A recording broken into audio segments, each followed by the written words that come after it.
like basketball. I like, but I'm not good at. Yes, I'm not. Me too. Demanding that you join a live stream that me and Jack were on. I don't know if he told you about this. I was in there for a little bit. He was in the chat, dude. I wasn't in the chat. I wasn't in the chat. If I was in the chat, I'd be going. If you had said anything, it would have been. We would have fucking zeroed in on you, dude. Oh no, I wasn't on my account. I was on my TikTok watching account. What's hilarious is the other day when you told me that, you described it as your quote-unquote normal TikTok account to imply that all of this is like a facade you're putting up or something. It's abnormal to post on TikTok. Oh my God. Sweet. Perfect. This is my business partner, everybody. The guy who's like, it's kind of weird that I'm in the public sphere right now, everybody. You gotta do what you gotta do. I was born in the wrong generation. I should be just on some small town newspaper or writing an online blog where my name is Basketball Dork 425 and making 15,000 a year and sending 6 kids to college and buying a home. But that's not the state of the world we're in. But instead, you're forced to make TikToks about. Yes, I'm forced to about talk the rapture, not even about real basketball, about the dumbest shit imaginable. That's what capitalism does to people. If I could have been born in like 62 and covered like the local college basketball team on the newspaper, and just completely paid off a house by like 35, that would have been sick as hell. But the analysis people want, or you're like, this is their new player. He's got guts and gusto, and they're like, man, this guy knows his stuff. Holy shit! Yeah, he didn't back down. There was He's got moxie and grit. Oh man. All right. Hello, everybody. Welcome back to the State of the League podcast, the only NBA podcast that talks about movies and pop culture. And I'm your host, Jack, aka Juancho Joestar. With me, as always, world famous Pablo Escobar. Today, we are joined by the creative director of the Stay Hot podcast. Whoa! I know his letterbox the most, so I'm going to give him that title. Matthew Sponhour, everybody. Matt, how you doing today? I'm doing fantastic now that I've been promoted to creative director of Stay Hot, according to you. Theo. Theo Ash, this is an anti-Theo Ash. We're pro Rico Knows on this page. That's not a joke. For at least one of us. That's so fucking stupid. Oh my God. Today we are breaking down Adam Sandler's movie Hustle, featuring Juancho Hernangomez and a smattering of famous faces. Right off the bat, was this a rewatch for both of you guys? It was. I've seen this once before. There were just so many basketball players in it when it came out. Like, I was going to see it. Yeah. Pablo, what about you? Yeah, I saw it. It was crazy when it first dropped. I never watched it when it came out. So this was a first time viewing for me. And I do remember when it came out, all of the hype that it got, because this was like a follow-up dramatic role to Uncut Gems for Adam Sandler. And so like he had a lot of momentum from that. And then on top of it, just like a bunch of basketball players. Kenny Smith in like a pretty major actual acting role and everything as a supporting guy, on top of like Anthony Edwards and everybody. So I remember he was pretty good. He was. He was not bad. I mean, I know we have some like superlatives to give out here. I do want to say though, not seeing Hustle when it came out, you don't really love film. You don't really love basketball. Dude, and it's not looking good for you. Your momentum. No, you only had two. Loser. What do you got, Pablo? You're a fake Anthony Edwards fan, because that was all. He was the talk of the town. People were like, "This is the greatest actor of our generation." I fucking hate Anthony Edwards. I'm happy that. Fuck that guy. I don't care. My first thought was like, this is what started the Anthony Edwards golden boy. Like it is, absolutely it is. Yeah, man. Because at this point, he was a 2021 rookie. Mm-hmm. Okay. So No, he's 2020 draft. So 2022, 2021. And what month is this out? this came out. I only know like the Netflix hustle. He had already parentheses started 2022. playing good by the time that this came out. Okay. Basically, the back half of his rookie, like post All-Star break, he was good from then on. Okay, At this least in came out terms of like June 3rd, 2022. So mid off season of 2022. And he already dunked on someone. They showed it in the credits. Oh shit! I didn't even make it that far. I liked the credits. I wrote that down, but I made it to the end of the game in the credits, and then I started like looking back through my awards and shit. They go through every cameo possible. It's like, they go through Mike George James was in Clarkson? this. They show everyone. They're the professor. Yeah. Oh my god. So I don't know. I guess as a first time viewing, and to be honest, my quote unquote love of film, I would say it's really blossomed in like the last year and a half. I was not super tapped into movies when this came out. And so I don't know. I just never got around to seeing it. Upon watching it, removed from the hype and everything, I didn't like love this movie. oh, this is not that good. It's Hustle not is a good that movie. Okay, we could call it like it is. Especially And honestly, like it's worse than I remember watching it again the second time, dude. It was pretty and I wasn't expecting it to be good because it's not, again, like comparing it to Uncut Gems, and especially how much like longevity that movie has, where if you bring that up to people, especially basketball fans now, they're like, that's a good movie. Especially like it hits a lot of like how much people are into like sports gambling now and shit. It also has crossover with like Kevin Garnett having a big role and some other famous basketball people. But like that, good movie. I enjoy that movie. Very well made. You can understand why A24 picked it up to like put it in theaters and shit, because like I don't know, they associate themselves with good content, and that was a good movie. This one, fun. It definitely felt like a vehicle to showcase how many famous people they could agree to be on screen. There's a lot of basketball, and the problem is like none of these basketball players can act like at all, dude. I'll say this off the top of my head. Anthony Edwards was not super bad. I thought he was like, spectacular. I loved it. I thought he was okay. Mm-hmm. And Kenny the Jet Smith was like really good. Yes, yeah, he was legit. Like he was pretty good. Like where it's like, okay, this doesn't feel like. Although his character's name was Leon Rich, which I just thought was the like names in this movie are terrible. I don't like anybody's name in this. Stan Sugarman, stupid name. Bo Cruz, that's fine. That's a solid name. But yeah, Leon Rich. Colin Wiltz. Calling a guy Vince Vin the whole time, I'm not a fan of either. And then Kermit Wiltz. It's just a bizarre naming convention all over the place. And so I thought Anthony Edwards solid. Kenny good. Any shot that lingers on like Matisse or Kyle Lowry or anybody. And on top of that, is there a better team for this to like be made featuring? No, like no, it's so awesome that this is a 76ers film. It's so great, dude. You go. I just think it's interesting the spots that they picked. Like they really showed a lot of Matisse, didn't they? Yeah. He's really locked in. It's like, did they? I don't know. Did they think he was a long-term? I don't know. Maybe they were like, this guy has a mural. He's got to be around for a while. And then the Tobias Harris, like, as part of the Big Four, when they're talking about that, is aged awesomely.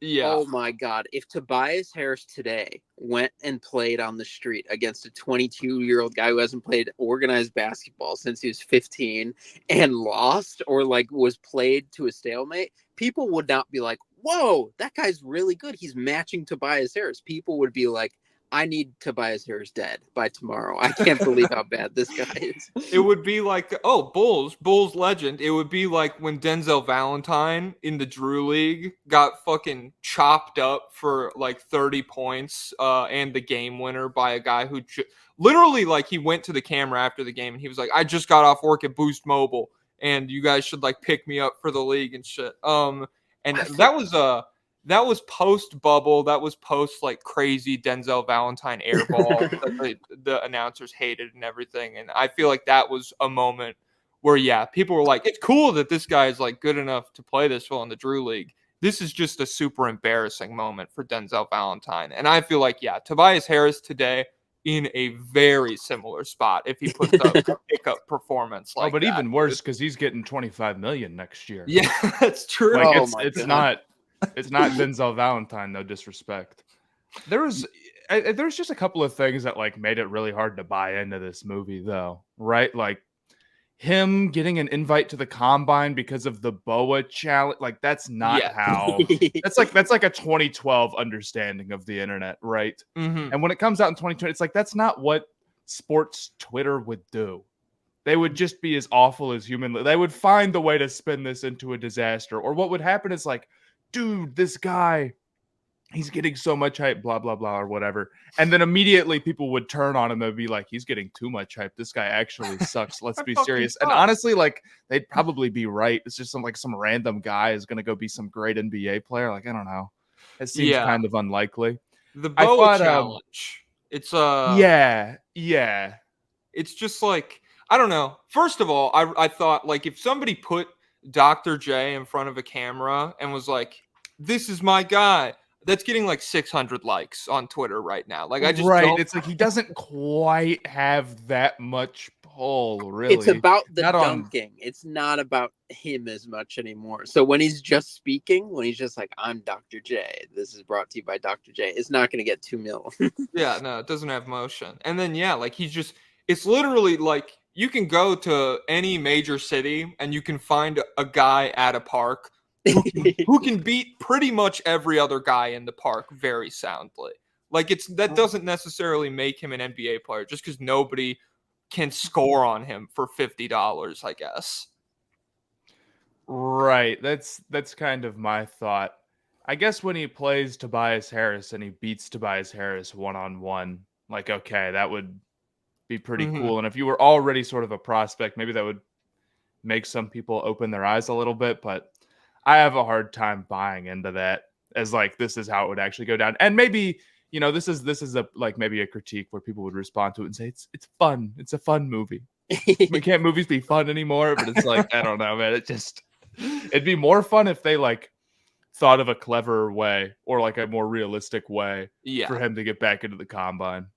Yeah, I don't think movie, like, I don't have to think a movie is fun because it did something stupid. I think those two are like, they get conflated sometimes as people use that fun excuse to be like, well, this didn't make sense, but I still liked it. I don't like it that much when we get like a montage through people's cell phone cameras, or especially when he brings the drone out and like the drone. Yes, it was the next thing I was going to bring up, but it's like, this is just someone who's like someone who's like Adam Sandler's age putting this together. It's like, that is not how the internet works. The whole like, here's everyone's Instagram story is like, not like, it's so done.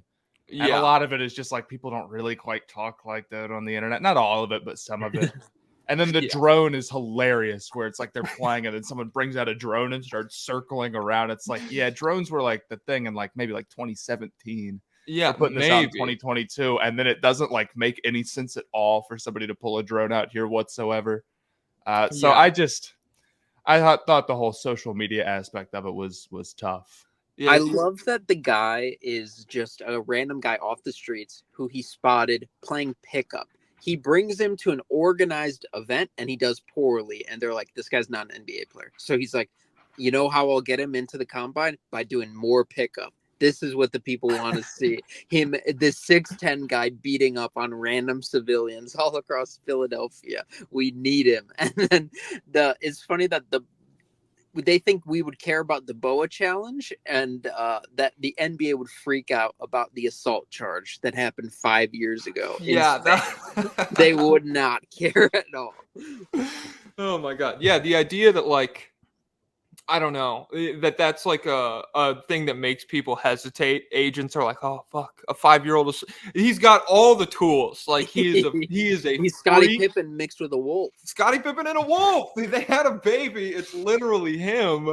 And they're like, oh man, he got in trouble when he was 16 years old. Oh my god. Yeah, that would really make people hesitate these days. I wrote down the BOA challenge. This is like Mac McClung getting an invite to, and not like the dunk contest doesn't matter. It's not real. And like even that raised like people got upset about that for a moment as well. So I feel like I don't know, maybe the BOA challenge, there'd be like a court outside of the combine where like people who are coming to watch it, they could do the BOA challenge and go against him. But like the idea that he's getting one of these like 18, 22 spots, whatever, in the combine, that's just insane. And then getting the ball the entire game whenever he'd like. When him and Kermit were going up in any game, somehow he would get the ball like every time. And maybe the idea is kind of like that they're selectively showing us when that happens, but it really doesn't seem like it. It seems like it's a pretty like punch, and then he'll take the ball back down, and it makes a point of showing that. It's like, dude, I don't think it's gonna work like that at the combine. You're gonna have to do some dirty work before we start really trusting you to like bring the ball up and just isolate the whole possession. And why is he guarding Kermit Wilkes every I never time? understood that either. Like, are they trying to sell us that he's like a Luka type guy, like initiator, perimeter type player? So they're like, yep, and he can guard smaller guys too. But then he just gets cooked. So get him off there. Well, they're trying to sell us that he's Scottie Pippen. Yeah. Oh, true. Which is a line that they thought was like awesome and used like 10 times or whatever. I swear to God. I mean, I know it was 2, but still. Yeah, no, there's just a bunch. I feel like every time Adam Sandler's character says an NBA player's name, I feel like they just fucking hammered it into the script. Like he has to talk. He loves the NBA. He has to bring up an NBA player. I don't know. The Clyde Drexler like passing out story that ended up. We haven't even talked about Queen Latifah. I did not know she was in this. So yeah, like I don't know. There's just a bunch of different shit in this script that feels very forced. My favorite moment is very beginning. They're in the scouting meeting, and Jaleel White goes, "He's got the same." They're talking about a German prospect. He says he's got the same true shooting percentage that Steph Curry had at Davidson. And I was like, "Okay, this is epic." It's also like just finding out what buzzwords that like smart basketball people would use and just like throwing them in. But it's like. You can tell they're not native speakers to whatever it is. It's so funny. I wrote down for that because I thought that scene sucked too. It's like if somebody took the Moneyball scouting scene. Oh yeah. But was like trying to pass off what the scouts were saying is like really wise. Yeah. You know what I mean? Like it was like actually like the wise thing to say or whatever. Mm-hmm. And again, as someone watching it for the first time, when we cut to that, I was like, oh, it's literally just Moneyball with basketball, which it would be super easy to do and is also like really not in conflict with the plot at all. Like if these guys were just super obsessed with like the old way of thinking about basketball and like, I don't know, finding players through super traditional routes and using like just points per game and shit and like what coaches have to say. I guess if they were obsessed with the eye test, they would probably fuck with Bo Cruz a lot. But yeah, I was expecting a little more like traditional shit. And then the fact that like, I don't know, they're again, yeah, buzzwords just throwing out. Did you get those impact metrics I sent over? Yeah. I've seen them all. I don't care. Shit like that. It just felt, super try. It missed the mark. I didn't like it.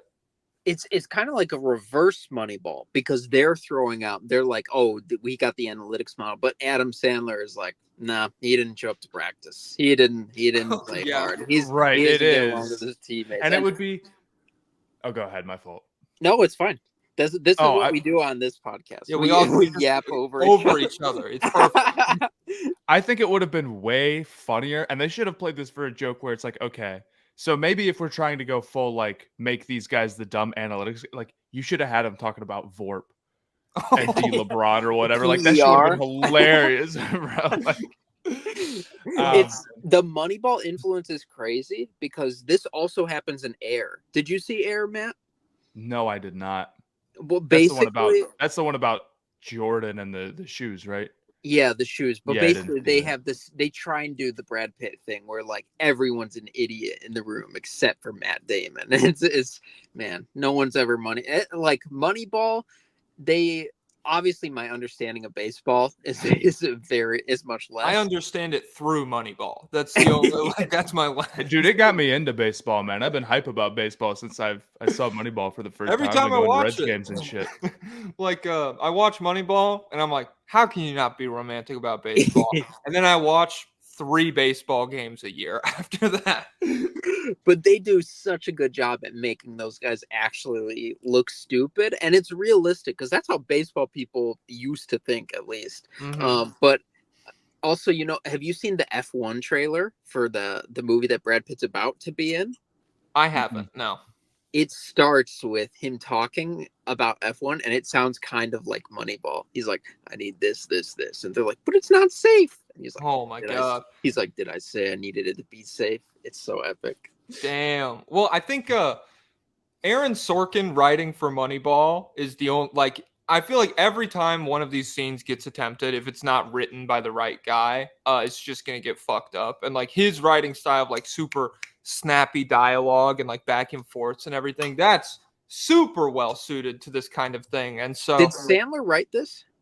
I don't know. I can look it up real quick. He obviously had some heavy influence with it. You one gotta way wonder, or another. like, I mean, did he bring this project to people, or did they bring this to him? It feels like this is his baby. It feels that's what it he's feels been thinking about like. it. And like what it's if just I was not that. scout? It's just not that well thought out, to be honest with you. Like, there's one part where he's like, "Yeah, I looked you up, Bo Cruz is." Mm-hmm. But then Bo Cruz, we still were like waiting to figure out how Sandler's character messed up his hand. Mm-hmm. Yeah. And it's like some famous accident that ruined a very good team's chance because he got a DUI or like he was drinking. It's like, he dude, pulled a Jason that Kidd. would come. It's like that would come up when you Googled him for sure. That would be like the number one thing that this guy would be known for. Yeah, he'd be like a scout outside of that. But if you looked up some dude who like, imagine like a legendary basketball team before the tournament is like knocked out because they get in a huge crash. That would be. There's no way you wouldn't find that immediately. So, like, if you Google like Jay Williams, that's what I was somebody. Thinking, It's not going to be like, oh, Jay Williams, 15 points per game. Did he go to Duke or North Carolina?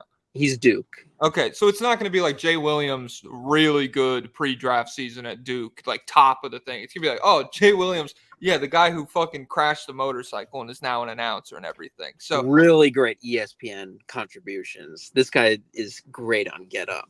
That's what it would lead with. Yeah, and so this idea that it would be like Stan Sugarman, 14-6 at Temple when they were really good up until. I guess that's like their version of Malice at the Palace, and their Pacers got derailed. I just feel, the idea that he doesn't pop up when he Googles that is fucking crazy. I wanted to shout out the guy who portrays Vince, the owner's son. One of the best actors in the movie. Yeah. And just in terms of like, they were so like, smug. you're a smarmy asshole. You're a giant piece of shit. And like somehow the shaved head makes it like way worse. I'm trying to think of who he reminded me of, dude. I don't know. I've never seen it. It feels like, first of all, the shape of his head. Sorry to this actor, if that's just how like you actually shaved your head for this role. It looked like he had a full head of hair under a bald cap to me. Like his head was very bulbous, and it just like every scene he was in, beautiful at pissing me off. And did he wear a fedora sometimes? He wore like the British, like the newspaper boy cap. Yeah, there we go. I think they were trying to model it after the Buss family from the Lakers, like beloved old owner dies, and then the screw up son takes over, and then the daughter comes in to save the day. Yeah, I guess that makes sense. I didn't apply because I was watching this with my girlfriend next to me, and she was like, "Oh, the sun just takes over. Is that really how it works?" And I was like, "Sometimes. I mean, that's how it what's works." happening right now in Atlanta. Yeah, that's how it worked with the Lakers and everything. And so she was like, "That's fucking stupid and irresponsible." And I was like, "Yeah, but I mean, who's gonna tell them no? I guess is the problem." So, yeah, it was cool. I don't know. There were, for all the faults this movie had, um, there were several like plot points where I was like, I don't know how they get through this. Like when they were in the airport before Leon calls them for like the last minute star-studded pickup game, which again he gets the ball constantly in. Before he called him at the airport, I was like, damn, is he really going back to Spain and stuff? So I suspended my disbelief for this movie, and I didn't have like a horrible time with it, but yeah, I was like, this is a bad movie when I step back and think about it. Yeah, I think that game that they were playing was super, super interesting at the end. What exactly were they trying to accomplish there? Let's say outside of Bo Cruz. Yes. They're all just kind of playing like guys who Well, are there was like a lot of made in front the league. office there. That's my question. Not why those guys had some sort of run in the offseason, because I know they do that, but why would like a bunch of front office people be there? For guys who are all under contract and stuff. Oh my! Except for Kermit, who happens to be there. Thank God, so Mhm. we can have that be resolved. Who, by the way, is the projected number 2 pick. And when they show him, they have projected number 2, which I Who thought was was number so, 1? We Like, don't find it out. we don't know. They say the name early on, don't they? Or do is they it not? is it the Haas guy, right? Well, no, he was drafted the year before, Yeah, and they took him, and then he sucked, and then the owner's son that was his big pick, and then 3 months later he's like, you were right, he's so trash, I'll never doubt you again, I'm gonna put you on this European tour to find another guy, and then he finds another guy, he's like, you idiot, I'm not listening to you, and I'm happy you're missing your daughter's birthday. That was insane. I mean, yeah. Just in terms of like, all right, we could start with meanest thing said in this movie. If we want to talk about awards real quick, I had that one as a finalist.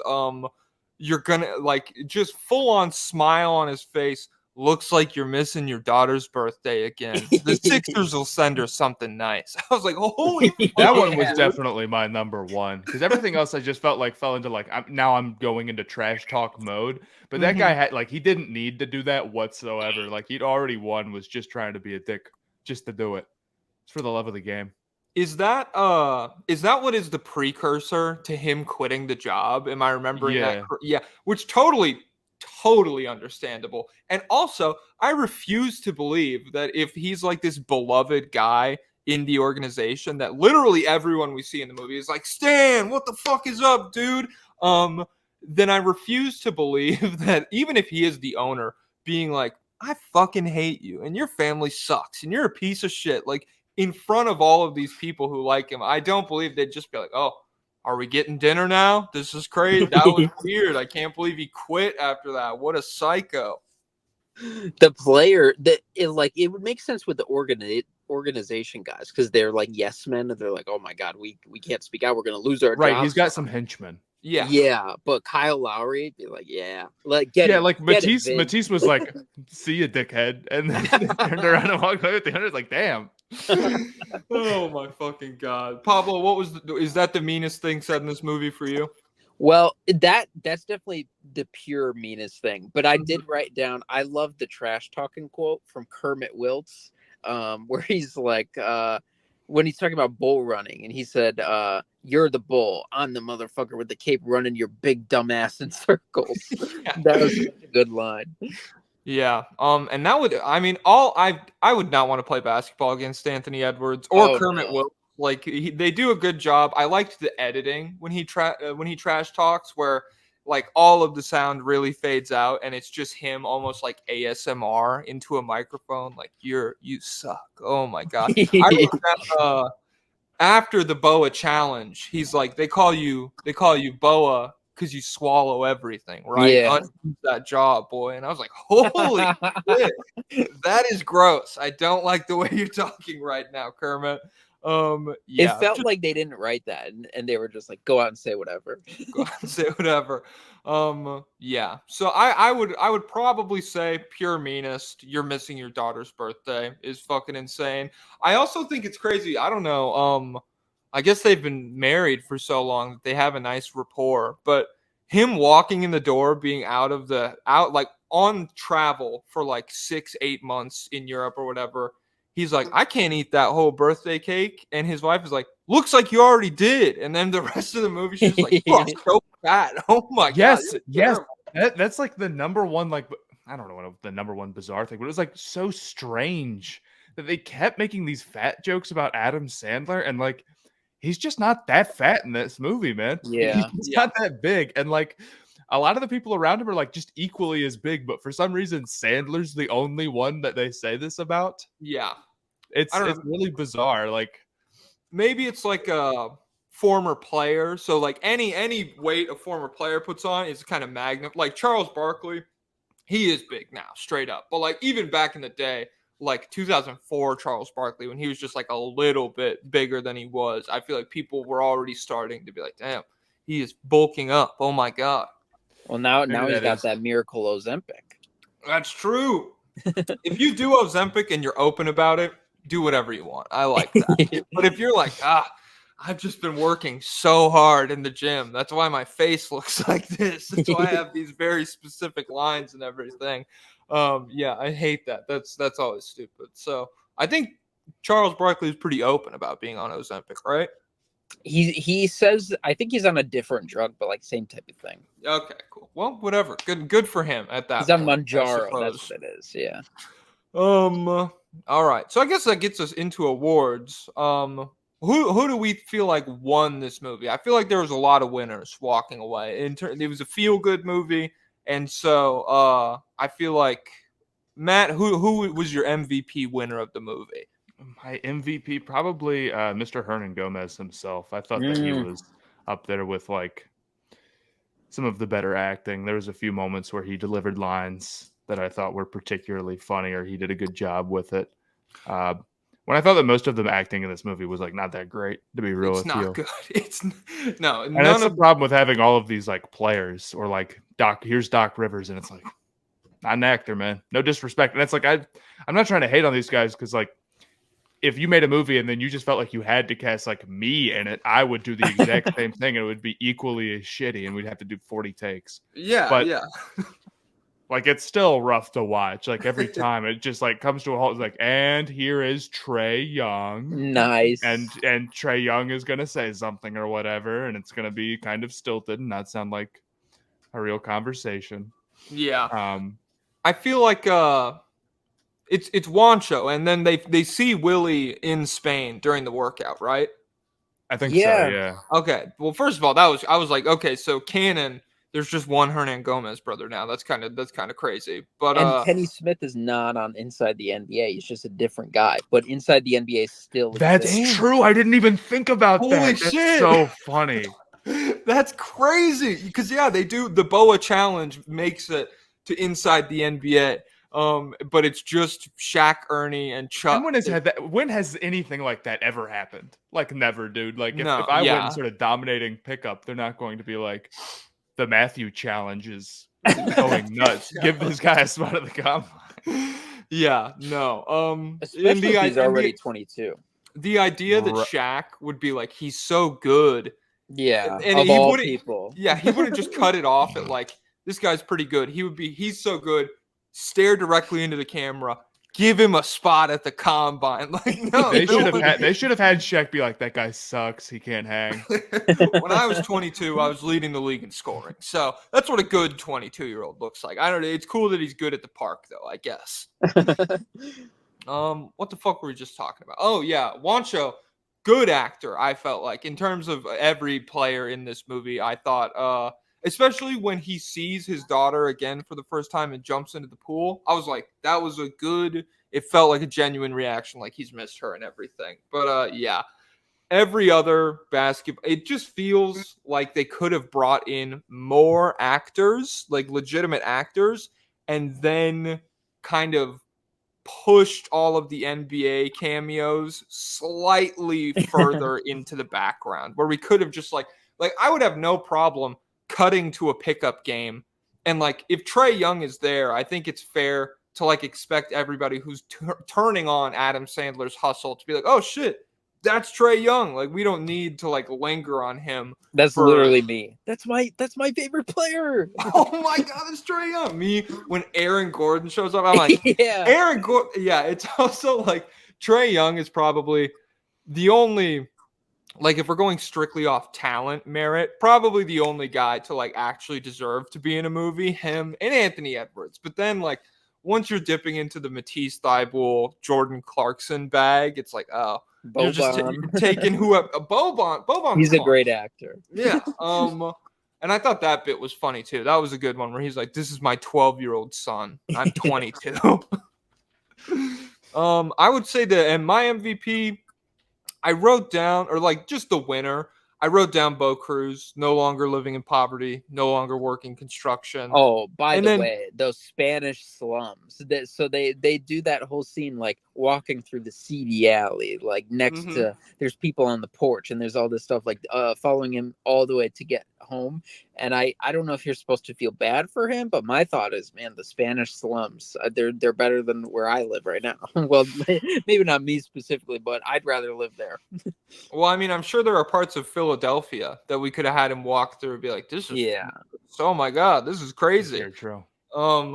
Yeah, but him getting, I like the career. So post movie Bo Cruz career, do we think he hits like the top 10 projected thing Stan Sugarman gave him in a one-off comment, or do we think he's literally just like Juancho Hernangomez's career arc? How are we feeling? I don't know, man. Like, they kind of hype him up to be really, really good. I think the idea is that he's supposed to be, like, he's going to be an all-star. To be completely honest with you, man. Like, he really can shoot. He's got great length, man. He's tall as shit. Like, Scottie Pippen and a wolf. And he's supposed to be like, really good defender as well. Yeah. I'm choosing to believe the movie. I know, like, usually if you had this, usually if you have this type of like situation, if you were like, obviously this guy would be like, then sort of like a reserve who is barely hanging around the league and maybe getting some spot minutes here. Like, that's a way more likely outcome. But I'm choosing to say that no, he's going to be goated. He's going to be awesome. I like it. I looked up after the movie what pick the Celtics had, and they only had the 45th pick or something in this draft, which they fall. Yeah, well, they took like a French project pick. So I was like, you know what? We can substitute that guy out of reality for Bo Cruz. And then if Bo Cruz is actually on the NBA roster by that time, because he's there for warm-ups at the Celtics game or whatever, then it's fair to think, hey, he's above expectation. He's still on the NBA roster. So in this world, Bo Cruz, he might be the guy. And plus, in this world, he's like the hottest guy. In our world, he is a hot guy. But in their world, he's the hottest guy. What are you basing that on? I missed those plot points. His daughter, remember? She was like staring him down, and then also Adam Sandler. Well, I guess that was more of a joke when he's like, "You're my fantasy." The things I could do with the guy. Oh my God. You remember that? Yes. Yeah, I do remember that. Shout out to, I thought having Translate on your phone, that's a cool part of this movie, because I've never personally used that, but for NBA scouts and people who don't speak English, language barriers, they're a thing of the past, baby. You can catcall an NBA prospect on a bus, no problem these days. Yeah. So I didn't think he was that. I mean, he is a hot guy. Don't get me wrong. I just didn't think that was like a plot point of the movie. And then I thought Stan Sugarman won as well. I was feeling like the first third of this movie, I was like, you're a loser, dude. Oh my God. They're really hammering this home. And so for him to end up behind, it would be hilarious. Like, if we're projecting post-movie career arcs, he's part of like the Doc Rivers coaching team, and he just gets cleaned house once they're off of him and everything. So do you think he makes it to Milwaukee, or is it like? I was just thinking like the Sixers are just like, we got a new coach, and so he's bringing in his own assistants. We got to let you go, man. Or you can stay on as a scout again. I just feel like that's a realistic He kills part. himself in a hotel room. And Jesus Christ. I'm not going to go that far. He loves his family. He could be an agent and stuff. But oh, yeah. Yeah. I just think it's realistic because that's another thing. This Sixers team, we already touched on it. I'm not sure there's been a more like revolving door supporting cast in the NBA than the Philadelphia 76ers over the past 2 seasons or so. I really think so. Kyle Lowry, when this aired or when this came out, was not on the Sixers, right? That's what I was thinking about. Was he? I don't think he was. I don't think so. But he must have been. He must have been, right? No, he's like, I think here, I believe he just signed with the Sixers 3rd. last season. Yeah. He totally did. Yeah. That is weird that he was there. Yeah. Why was he there then? He's a Philadelphia guy, but maybe is this like during free agency? Oh, is he? I honestly didn't know that he. Yeah, I guess he is a Philadelphia guy. So I would assume they kind of pitched this as a love letter to Philly type deal, and so maybe that is like got him in and everything. So he's not on the Sixers roster when this airs. Matisse off the roster now. Tobias off the roster. The city has hated him for years. Like in terms of every time Stan or Adam Sandler says, well, we're lucky. Philadelphia sports fans are crazy. Philadelphia sports fans are bad. I'm like, dude, you're prominently featuring one of the primary Philadelphia sports villains over the past 5 years, I feel like. And then Doc Rivers also just not on the roster anymore. So I just thought it was funny how, like, in terms of getting all these cool Sixers cameos, they're all totally outdated. And they only name drop Embiid. It's crazy. You couldn't even get Embiid for like the closing credits or something. And is Maxi's in it for a second, isn't he? Yeah, Maxi's in a couple scenes, and is he a rookie at this point? Like, obviously he's not an all-star when they're recording. Nah, he must have. We must have known that he was good. He's the same draft as Edwards, so he's at that same point. Okay, all right. Yeah, and he was a big hit from way back. So, good for Maxey. I mean, he's probably the only one who has ascended as this film has aged. I guess Trey's reputation probably worse. Aaron Gordon's is probably a little bit better. But Maxey's stock has probably risen the most of all the players featured in this. Or Anthony Edwards, I would say more. He's on some crazy shit. Where the fuck were we at before this? We talked about the winner of the movie. Do we want to talk about 6-man most important supporting actor, character, whatever? Certainly. All right. Pablo, I'll give you the lead on this one. Who'd you write down? Well, I got to go my boy Luka Doncic with the seal of the show. Yes. Let's see. I wrote down his exact quote. Okay, it's good. It's the best one of all of the social media pop-ups. Because he was like not even really bought in. It's like they bought a cameo from him and he's like, whatever. Yeah. They very clearly handed him a phone at practice and said, say this. And he's like, okay. He said, holy shit, Bo Cruz, where did this kid come from? And that was it. Yeah. And the way he says, like he is completely hamming it up for that whole, it's only 10 seconds. As if Luka would ever do something like that. Ever. Yeah. And it's funny because like, of all the young superstars, as long as you don't snag someone who's Eastern European, I feel like you've got a good chance of getting someone who's like, oh, I'm gonna be in a movie. Okay, I'll give it a little bit.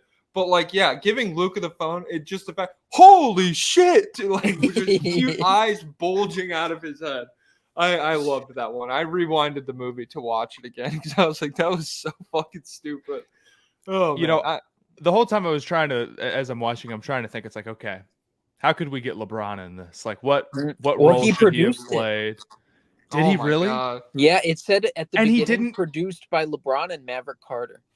Damn. Why wasn't he in it then at all? Because here's what they should have done. They should have had him in that section about Bo Cruz, him lying about like being high on Bo Cruz for a while. Yeah, that would be good. That would this might have been before that gained traction. the lying LeBron. He's been lying forever, but when did Mhm. people start calling him out on it? I don't know. Well, given how everything else in this movie is about 4 years too late, I feel like it's definitely unfair to expect them to be tapped into the lying LeBron meme. Although that would have been sick. That would have been really for him to be like, "Oh man, I remember when we were at the Olympics. I saw this kid like being like backup on the Spanish team scrimmage guys, and then someone responding being like, this guy has not played organized basketball in 15 years, and he doesn't respond." Oh man, that would be I remember good. seeing this guy doing construction. I thought that guy looks like he can ball. I wrote down Kermit. I wrote down Kermit Wiltz Anthony Edwards for supporting character. I thought he was fun. I thought he was cool. I think he drives a lot of the tension for as little. I mean, in terms of how much I don't know, friction, I'm trying to think that there is in this movie. It's split pretty evenly between Vince and between Kermit Wiltz. And I feel like Anthony Edwards does a good job. Like when you see him the first 2 or 3 times at least, he's pretty intimidating. It's like, oh shit, something is going to go wrong. And by the time you see him in the pickup game at the end, just the framing and like the music and the lighting and everything else around him, it's just like, oh, this guy's not a problem anymore. Like it just seems to get resolved off camera a little bit. But I think for most of the movie, I like the way he drives the scenes that he's in. Matt, what about you? I had Kenny the Jet Smith as okay. Leon Rich. I thought he did a good job. I was kind of surprised that he had the chops for it. And I don't know. I don't have much more to add about him other than that. I just thought that he played a crucial role. And like even at times where it's like, you know, maybe the climax, I don't want to say the climax of the movie, but one of the big parts where he's like, you know, has to go get him from the plane or whatever. Like Kenny does a good job selling that he's like, we'll get down here immediately, you know, or whatever. Although I thought that was an interesting scene where it's like they set up the whole like run through the airport and get the guy. Like they do all this work to set it up. Here's my phone, you know, so on and so on. It's pretty extended. And then they just don't show him like running through it all. They give you like 5 seconds of him like he's just in there, and that's it. And there's no tension about it at all. Mm-hmm. Yeah, I agree. Or they show him driving down, but that doesn't make it like what happens at 5 o'clock. It's just like a scrimmage. Yeah, I don't know. What are they gonna do? Are they like, no, you can't play. It's too late. You can't get in here. Well, that one guy, I wrote it down. That was one of my favorite moments. The guy taking phones at the scrimmages, he said, I don't trust the big one. He's beating people up. Yes. Yes. Oh, that rocks. That rocks to say fully within earshot of the guy, too. It's like, again, like that's being in front of Miles Bridges being like, I do not fucking trust this guy, man. He is crazy. Oh, man. So, yeah, like, I liked that. In terms of driving from the airport, I liked how we get like just one shot of like a stunt driver peeling around a corner, like burning rubber in Adam Sandler's Toyota Camry or whatever he's driving. So I thought that was really funny. I was also confused. I feel like if you're a scout for the Sixers, you should get compensated fairly well. I don't understand why he's driving such a piece of shit car the entire movie, except to emphasize that he is down on his luck and not where he wants to be in life. They have a lot of maybe they have a lot of money to throw at this guy. I mean, they have a ton. Hundreds and hundreds of dollars. Really nice. Yeah, but he drives a piece of shit car. It really doesn't make any sense about that. I also another thing was just like I don't know. I guess it is emphasized when his wife starts like making meals for him or whatever. But just in terms of like Adam Sandler personally bankrolling this guy spending like $900 a week on room service and shit. That while sending like an additional $500-600 back to his mom in Spain a week. It just, I was like, how? So this guy very down on his luck, very tight financially with money, but like we're just blowing shit on this guy in hopes that he will become an It's NBA like player. if you're really down on your luck, it's not like, oh well, I spent $1,500 a week on this guy. And like, just for like, that's a huge problem. Yeah. And it's for 6 weeks. They say specifically the combine is in 6 weeks. So if he's like, you're dropping like $8,000 out of pocket to like keep this guy. I don't know. This for me, I guess he's trying to keep up the facade that he's still employed by the Sixers, even though he quit. Mm-hmm. That's a big emotional moment. But for me, the second the Sixers aren't paying, we're getting out of the 5-star hotel. Maybe we're going to the suburbs of Philadelphia to chill in a motel or something like that. And Queen Latifah was like, "Quit your job. We don't need this. We're good." Yes. And then he quits the job. She's like, "What are you doing? I didn't realize until you quit. We are not that stable." Yeah. And also, I love when he has like the big confrontation. Like Bo Cruz finds out he's not actually employed by the Sixers anymore at dinner, and he storms off, and then he has to like catch him and confront him, and he's yelling at him. I understand him being upset that like maybe he doesn't actually have a shot at the NBA and he was just away from his daughter for like 6 weeks or whatever. But one of the things he says, he's like, "I quit my job for this." I'm like, "You're a construction worker. You got paid to come over here and stay in a hotel while your mom gets $500 a week. This is okay for like, I think you could find another construction job in Spain." Yeah, it's that part was a little ridiculous, definitely. Fuck, I was just thinking about something. Oh, so in the combine game, when Kermit is really baiting him, like he's like, "Your wife and that's your daughter, huh?" First of all, if you know that your guy has like anger management, bright lights trouble, I would not bring his family to watch him play. I thought that was like, it's cool. It's nice that it made him happy. I didn't even think about that, bro. That is crazy. It's like, all right, now your daughter's going to watch you. Yeah. And on top of that, he has trash talking problems, specifically with like when you talk about his mom or his daughter or something like that, has rapidly gotten under his skin.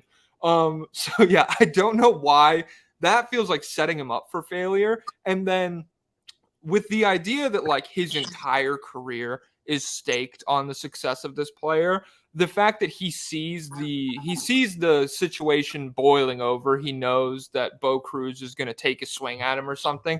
He just goes down to the bench and he's like, hey, get my guy out of the game. And the coach is like, no. And he's like, "Oh, it's going to go bad, please." And like, he does not try hard enough for like his entire career to be on the line to me. I was like, dude, you need to like scream and throw a fit. You need to get the run on the court. Yeah, absolutely. Because if he goes in front of a judge, he's getting his visa revoked. You need to do something, dude. Come on.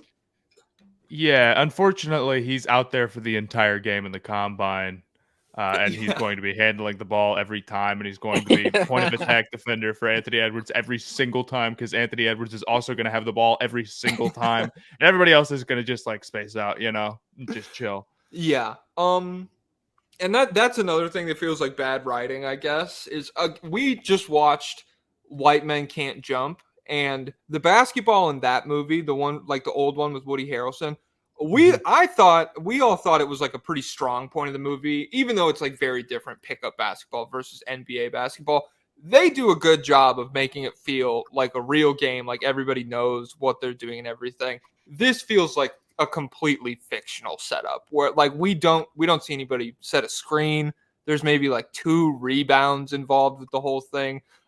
There's maybe like 4 missed shots in the whole movie. So just for a movie that like one of its primary selling points is how many NBA players are involved in the cast and the production and how tapped in they are to like high level basketball minds. It just feels like that aspect of the movie should be a little bit more involved.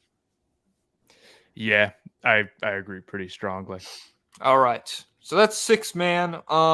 Casual of the movie. If somebody says something wrong about basketball, I wrote down literally every time Vince says a critique about Bo Cruz, it is immediately proven wrong. Like there's several, when he brings him in for the first workout, he's like, well, he's big, but can he run? And then he runs really good. And then in the next workout, he's like, well, he can run, but can he shoot? And then Kenny specifically goes, oh, he could shoot once he hits like 2 threes in a row. And so it just feels like Vince, and that's He's totally living and dying with every play. Right. He's a prisoner of the moment, definitely. Matt, what about you? I had Adam Sandler's daughter Oh, as the okay. casual of the movie because hear me out. What the hell was she filming at those practices, bro? She's got like these insane close-ups where you can't see anything. Isn't the idea that she's trying to like get some film on this guy so they can like put out like a workout tape? But then she'll like zoom in on like the ball, or she'll show like just like him from like the top half up, or like you'll see just his legs, and it's like you gotta like zoom way out. The idea so that see, this like, is the more whole effective drill, or you could than like a tripod or something. Like you need to bring right, and or you'll see like just him like shooting, but you won't see where the basketball goes, or sometimes you'll just see the basketball like hitting the rim or going in. It's like I don't know if that's it's like a montage. I guess it's supposed to be creative, and that's the idea. But like you don't need somebody there to do that. You just need to set up a camera. And if you do want someone there to do that, that's not how they would do it. Right. Yeah. That's not what you would be trying to capture. It For a wouldn't be movie, very artistic. for a movie that paints nepotism as negatively as this one does in terms of like the owner dying and then Vince getting control of the team, total nepotism moment where he's like, "Oh, you want to go to film school? Come on, film like a workout video for my player." And then she just completely fucks it up. Like it is like clearly her. I don't know. This is projecting a little bit, but it's her trying to put together a little something she could send to colleges. Yeah. She puts her name on it, and then he's like, "Oh, this is good enough. I know your entire career in the NBA. This is like an important part of it, but this will be fine. It's what my daughter wanted to do." So that was a little bit crazy. You think the admissions guys are in on that project? They're like, man, she's got an eye for something going. This is abstract. And then I guess she gets to put on the resume the BOA challenge camera. Oh yeah, operator. she was the camera for that too. They're like the BOA challenge that swept the nation. Let her in. In this world where social media is real life, like it matters. She's getting into like prestigious film schools based off the BOA challenge and stuff. Pablo, who is your casual of the movie? So I love maybe Vin, like I just love that entire scouting meeting at the beginning where like they say he checks every single model analytically, and then Adam Sandler's like, he doesn't pass the ball, and they're like, well, he has to shoot to win the games. That's why he's not passing. Passing stats are part of the analytical models. Yeah. So like assist to turnover is a big deal. And stuff Right. Like that. Like, so they're like, he checks all the boxes. And then like, and apparently he doesn't try defensively. Steal and block rates are like a big deal in analytics models too. So like just that entire exchange, like this guy is perfect except for with the stuff he doesn't do, but we know why he doesn't do that stuff, and the analytics, they love it. But that's not how that would go. Yeah, I have a hard time trying to imagine a player that could look good analytically who doesn't pass and doesn't defend. Maybe like a bunch of rebounds to boost some of those stats that value rebounds too much. Yeah. I mean, maybe like really efficient shooting, but if he was like really efficient, so like, it's still be pretty good.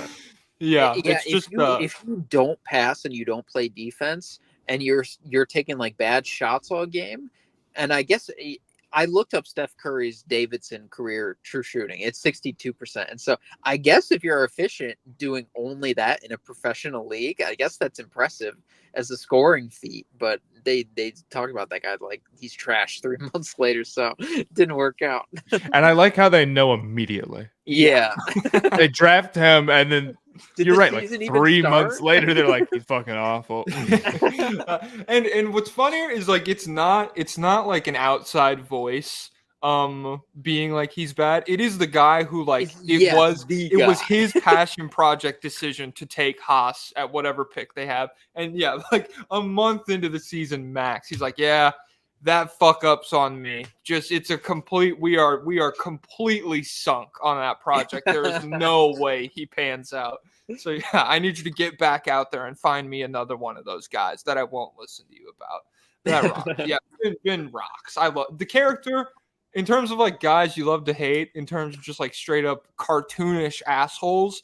He is a standout of the film. Like he's a guy that will stick with me when I like think about this movie again.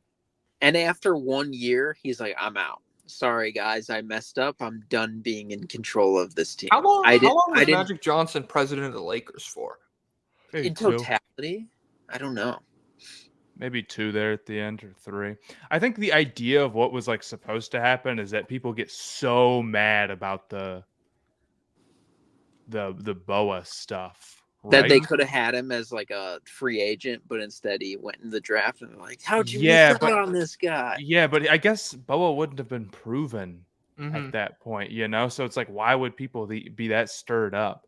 I guess people like would have really fallen. The idea is like people really fell in love with him. And then when Sandler's like, you know, blah, blah, blah, like the 76ers like suck for not picking him up for free, people get pissed. And then I'm maybe this is me filling in the gaps, but like maybe if he was that big of an asshole, like probably other people thought he was an asshole. Yeah. And things just like turned really sour on him really quickly because it's Philadelphia. Yeah, I guess that's totally in play. Yeah, I like that explanation, definitely. I wonder, like, back through the years, Pablo, you're more tapped into draft shit than I am, definitely. Has there ever been anything as dramatic as like a scout openly being like, fuck this guy, and then like they have a huge public back and forth with like multiple appearances in the press being like, actually, I was right. This guy fucking sucks. And then he plays well, and it's like, actually, I was right. The whole time, I'm a genius scout, and your entire organization is a joke. If not, I want it to happen in real life. I think it would be very entertaining. I don't know. I would have to think more on that. There's definitely been example, never in the public like that. But there's been, I feel like the Ricochet discourse obviously is different, but that's like just the public being like, I don't know, this guy's not that good, and like everyone being like, I don't know, this doesn't seem like a number 1 pick, and then an owner's son just being like, this is the guy, guys, we're all in. This guy's in France. He's playing. And how would he look on the courts of Paris in Timberlands? Would he kill him? Maybe. Yeah. Damn, speaking of Ricochet, that was I watched his debut last night. His feel for the game is out of this world, man. Really worthy. Everyone was wrong. He's very worthy of the number 1 overall pick. I saw Cocaine Curry was trending on Twitter. I was like, did he do coke? I was so excited. I was so excited that like there'd be a picture of him at a club or something. But then it was just Reed Shepherd. They're calling him Cocaine Curry. He's gonna be really good, Reed Shepherd. Cool. Yeah, he looked nasty. Yeah, I'm really bought into the idea of a Reed Shepherd versus Zach Edey Rookie of the Year. Oh, that's cool. I like that. The big versus small dynamic. I like it a lot. Yeah. That's because I'm not to change the topic entirely. I don't care. But, we get to talk. It's our podcast. This is baby. Basketball the movie, so we can talk about anything. So we can talk about whatever. We're the scouts right now. You think like because Edey is the betting favorite to win Rookie of the Year right now. Is he really? Yes, and like honestly, it makes total sense, right? Is he going to get big minutes for a good team? Yup. Yeah. Is he going to put up numbers? Yeah, yes. Probably. Probably not going to be super inefficient. Put up scoring numbers, because but he's going to rebound a lot. He's going to be a double machine. Yeah. And you know, pick and roll and setting screens for Ja. I think he's not gonna go put up, you know, 20s or whatever, 30s all the time, but he's gonna fill a very important role for a pretty good Grizzlies team that people have kind of forgotten about. So when they're back on the scene with Ja and Edey doing their thing, it's gonna be a big deal. And I think he could have serious early impact. And there's not a lot of good other competitors who are gonna go like take over a team. Shepherd, kind of the same thing. His shooting is going to instantly translate. We know that for a fact. And Houston is a pretty good team. They are. And I think they're going to be improved because they have Shepherd next year. I feel like he's going to come out guns blazing, and both those guys are going to be gunning for one of those like instant impact in a weak draft class Rookie of the Years. I think those are the 2 guys. Yeah. And I think there will be games like you said he won't get the 20s and the 30s. Maybe I feel like there are Maybe I'm wrong. certain There's some teams matchups. small. Yeah, there's some small teams for sure. Like if they just don't have, there are teams that just don't have like a huge guy to throw out there and battle him. And so I feel like there are certain matchups where like just spamming Edie post ups will be more effective than you think. But yeah, like I think he'll be cool for Rookie of the Year. Reed Shepherd, he did have a couple sick moves last night, so I like that. He's got a pretty well built game, man. He really does already. And Houston's really well like. All the small guard shit, like they're super well built to like, I mean, they're already playing Fred VanVleet. Like they can insulate a guy like that, no problem. So yeah, I'm excited for that. What are we left with? The quote of the movie. I felt like this movie was looking for a Rocky IV. There is no tomorrow, like shit like that type quote. And there was just what? So Pablo? he's cycling up that hill every morning for how long? At 4 a.m., right? Yes, he's running. A cycler can make it in 2 minutes. He needs to run the hill in 1:45. Adam Sandler is screaming out of his car every morning at 4 a.m. We never see any people living around there complain. Like, that'd be the word. The only complaint we get is from a cyclist who rides by. He's like, get out the road. Fuck you, or whatever. I'm like, you're a cyclist. That's worse. We say that to you. But yeah, I can't believe they didn't have like someone yelling out the window, shut up. And he's like, I'm working here. Something like that.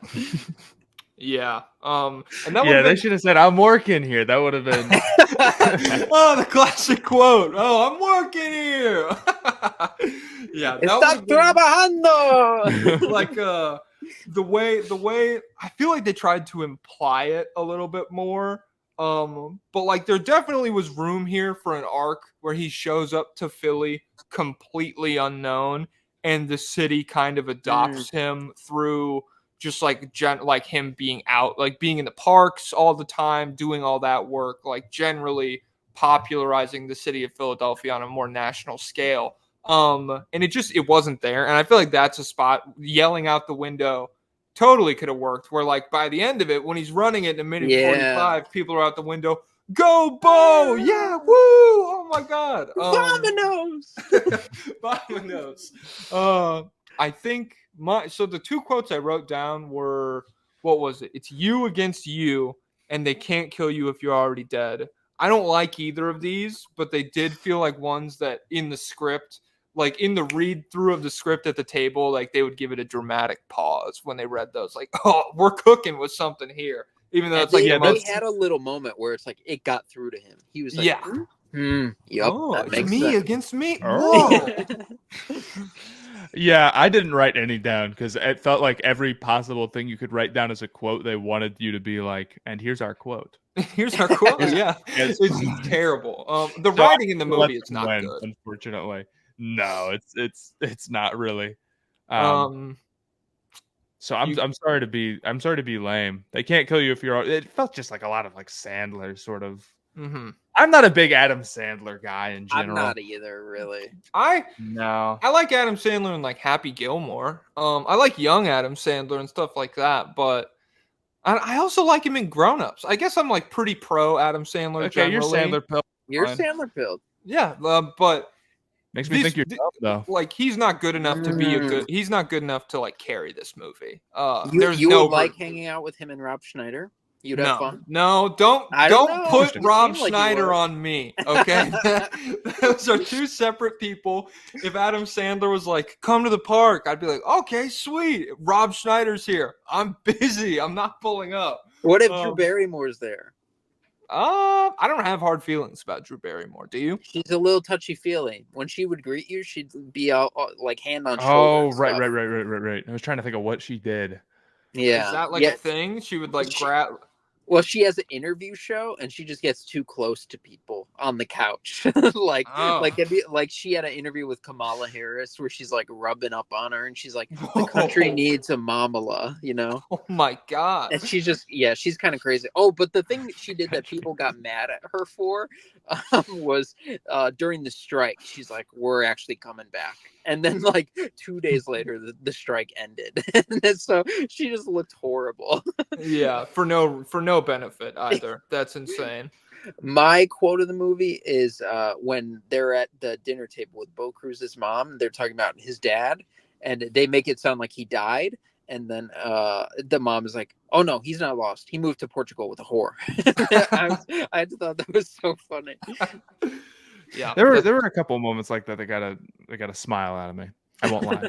They did get me a few times. Yeah, I would say the hardest hitting comedy moments in this movie are still just like blowing air out of the nostrils, where I'm like, that's good, but like I'm never really like, there was no moment where I was like, ha, damn, he got him. That's a side splitter right there. It was just, yeah.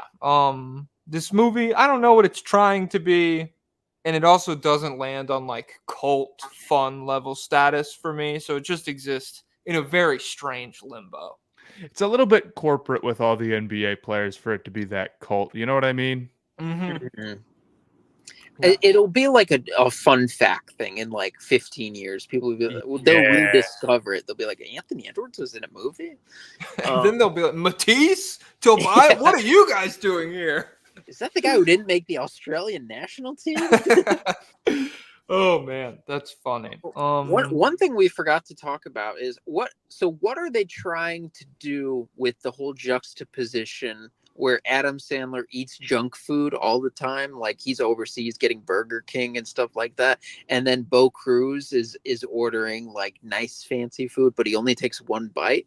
Like, is that all just a fat joke, or what is that? I have no idea. To be honest, I didn't even really connect those two things until you said that right now. I agree. One of the dumbest parts of the movie, though, for sure, is when Bo Cruz he comes from like this super poor area, and then he will just like immediately just goes to like having one Pringle, eating one bite of a Philly cheesesteak, and ordering all. Like, I just don't think that's how anybody would ever act, even if you thought it was all on the 76ers. Yeah. Like, if I was in that situation, I wouldn't want to piss them off, and I don't think anybody does that. I don't think anybody takes one bite.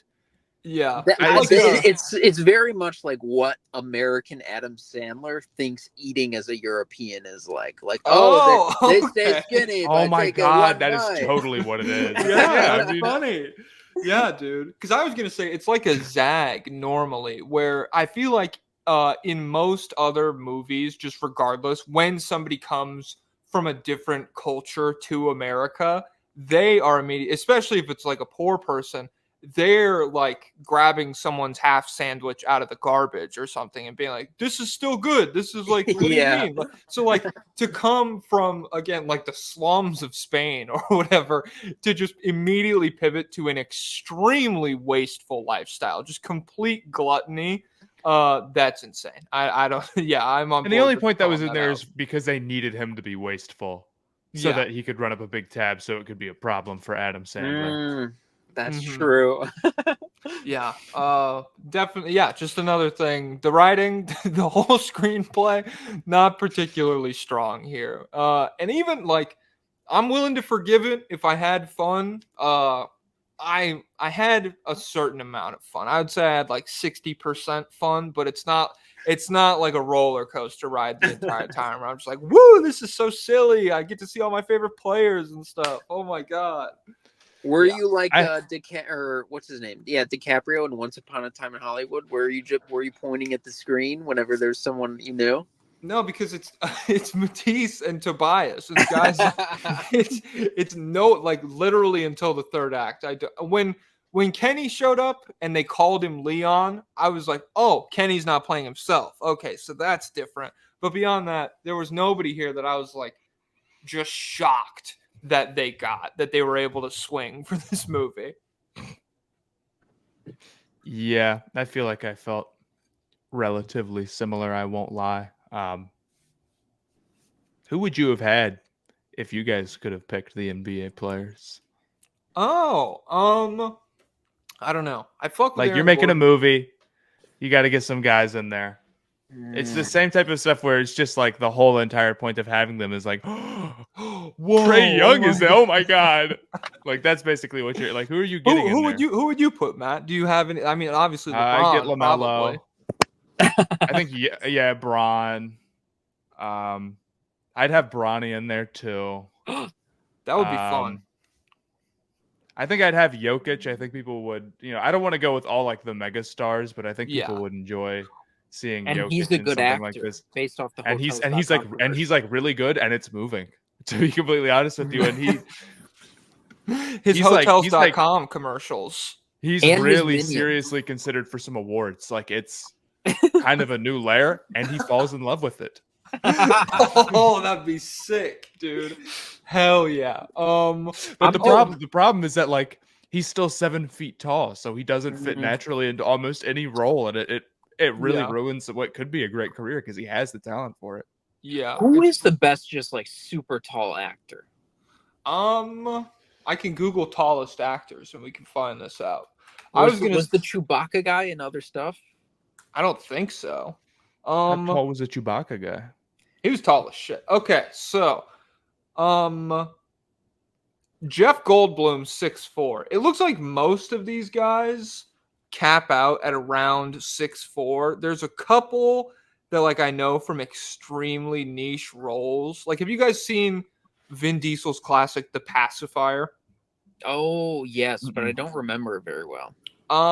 The guy who is like the gym teacher in The Pacifier that Vin Diesel ends up like wrestling and embarrassing in front of the whole school. That guy's 6'8", and he's in some other shit. But like again, I wouldn't expect you to know that. Like John Lithgow, he's 6'4", Liam Neeson 6'4", Tim Robbins 6'5", Tyler Perry 6'5", but like after that you get into like Andre the Giant and Shaq. Where it's like you play big guys, and you were a bit part, or Boban in a John Wick, shit like that. Right. While watching this, my girlfriend did say it's unfair that this was made before Jaime Jaquez got to the league because she felt like he would have been good in Juancho's part, which I didn't necessarily disagree with. Although I think he was one of the stronger actors in the movie for as many lines as he had and everything. I feel like there's a bunch of players you probably could have slotted in and they would have done well. I just think he captures like the huge, like great physical tools at a glance look very well. Like he's super big, he's super strong, he's super lengthy. And so yeah, I don't know. That was my final thought. Pablo, do you have any players you would put in this? Bryce Sensabaugh? That's an easy get. Of course. Yeah, that was the main star of the movie. What is the deal with the Sensabaugh stuff exactly? Did you just like love him as a I'm glad you like he's a Buckeye. That's great in my opinion. You're an Ohio guy. Yeah, I was my dad went to Ohio State and I was raised in Columbus. Whoa, the Ohio State University? Well, you're a Bearcat guy, right? Yeah, I'm both. I root for both teams. You can call it lame all you want. Dude, I got a Gamecocks flag right behind me, too, because I'm from Columbia. I'm evil. Damn. Whoa, Zion. Is that where Zion's from? Or Zion is from South Carolina. He's not from Columbia. He's from... he's from Spartanburg. Yeah. Yeah. And Morant is from Sumter. Oh my! It's South Carolina. But Gigi Jackson is from Columbia. Went to South Carolina. He was one of the least enjoyable prospects I ever watched at South Carolina. He was crazy. But what do you know about he's good now. Darius Thornwell then? Oh my God! His BPM was like historically high, and the people like the draft nerds, they thought he was going to be like a superstar. Like it was outlier high. It didn't work. I don't know why it didn't work out. I remember I came up with a nickname for him back. Was he like 2017 or something? I have it in my phone notes that we can call him Darth Sindarius. I don't know if it would have caught on. Oh, okay. But would have caught on. But Bryce Sensabaugh, the greatest mid-range shooting basketball prospect in history that I've seen. And then elite 40% three-point shooter that closeouts do not bother him. 6'5", so just genre-defining player at Ohio State. And it's going to work out in the NBA. He's just got to catch on. He's just got to get minutes, man. He's so good. They need to let him cook. I don't know if that fraud Will Hardy will do it. They need to run a Bryce Sensabaugh post offense. Damn. Okay. Well, that sounds very realistic, and like that's definitely gonna happen. And he's got movie star looks. He does. He's a handsome guy. Definitely. They're talking about him in Japan, Matt. They're talking about how sexy Bryce Sensabaugh is. Are they? They are. I found a Bryce Sensabaugh fan account in Japanese, and they were also. Oh my God, that's right. I totally remember you posting that. Yeah, and it's crazy. And I recently found a Detroit Pistons Japanese fan who's got like in their bio or in their name it says like Cooper Flag 13% loading or something like that. They're a Pistons fan in Japan who's following the draft, and he's tweeting in Japanese like that Fontecchio number's pretty good. That's funny. That's so funny to think about. People globally being like, "Ooh, that Fontecchio contract's a get, man. He can really play." All right. I'm cool. I'm cool to call him hour 20. Does anybody have any final thoughts on the cinematic masterpiece Hustle? No. Not surprising. Wait, hold on. What are you guys' favorite movies? My favorite. I got here. Let me pull up my top 4. You can pull up your top 4 if you want. On Letterboxd. If you don't have the guts to say that you have a top movie. I just don't have one off the top of my head. Because you don't have the guts to, or like. Okay, well, what's yours? What's yours? Jesus. He's deflecting. What is that? You're covering Eternal it up. Sunshine of the Spotless Mind. You want to watch a comedic actor really have a good serious role? Jim Carrey. I've never seen it because I don't like to get sad. It's really good. It's really sad? Good. Yeah, but it has like a more positive ending, I think. Okay. My favorite Moneyball movie would be number 2, though. Oh, Moneyball is so what good. A great movie. My favorite movie, I love Fantastic Mr. Fox. That's definitely in my top 4.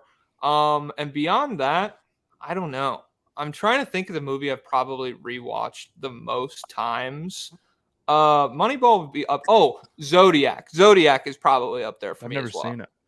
It's long, but it's very much worth it. It's like 3 hours. It's starring, who plays the Hulk? That lived guy. I can't remember his name. Mark Ruffalo. There we go. It's starring Mark Ruffalo, Jake Gyllenhaal, Robert Downey Jr., and a couple other pretty big names. And it's like San Francisco in the 70s as the Zodiac killings are going on. They're like trying to figure out who's doing it. It's so good.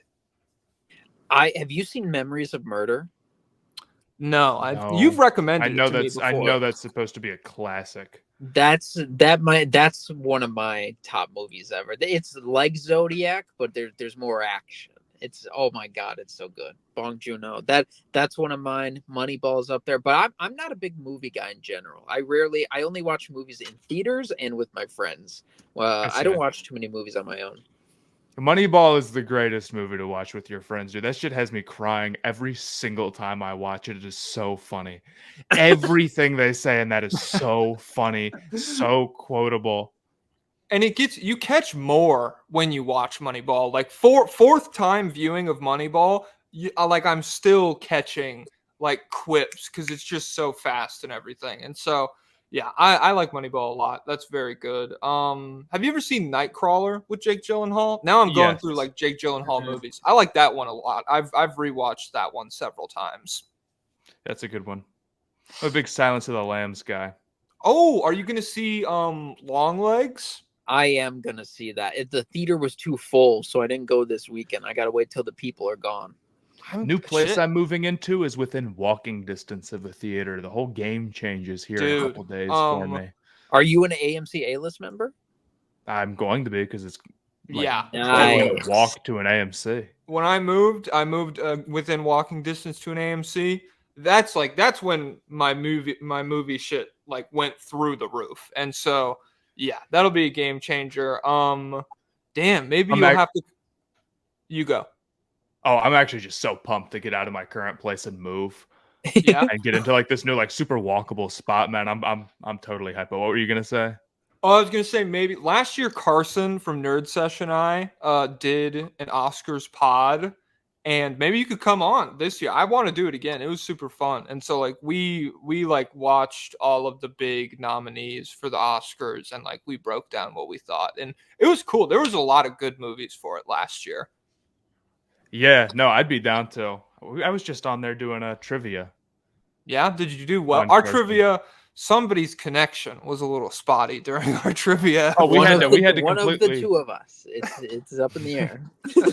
We had to completely re-record ours because Theo had like a hard out in like 50 minutes, and then like his Wi-Fi sucked. He was on the road, and it was like, yeah, okay. Oh, that's so funny. Oh my god. All right. Where can the people? You do a little plug, Matt. Where can the people find you? You can find me on Twitter at SponhourM, SPONHOURM. Nice. TikTok, Sponhour, Stay Hot Podcast, YouTube, Spotify, Apple, all those places. All right. At the AMC soon. Yeah, at the AMC. At The mystery. I'll be around. I'll be walking my new spot, so you can probably find me on like the corner or something. Yeah, just kind of chilling. Leaning up against a post, that kind of thing. All right. Patreon.com/State of the League. If you're not broke, this is your chance to prove it. You could give us $5. This will be a public episode, I'm pretty sure. I don't have the publishing schedule directly in front of me, but Matt, thank you for coming on. You're always welcome. Thank you for having me. This was super fun. And shout out to Adam Sandler, I guess. Pow, take it away. Take it away, pal. Lay down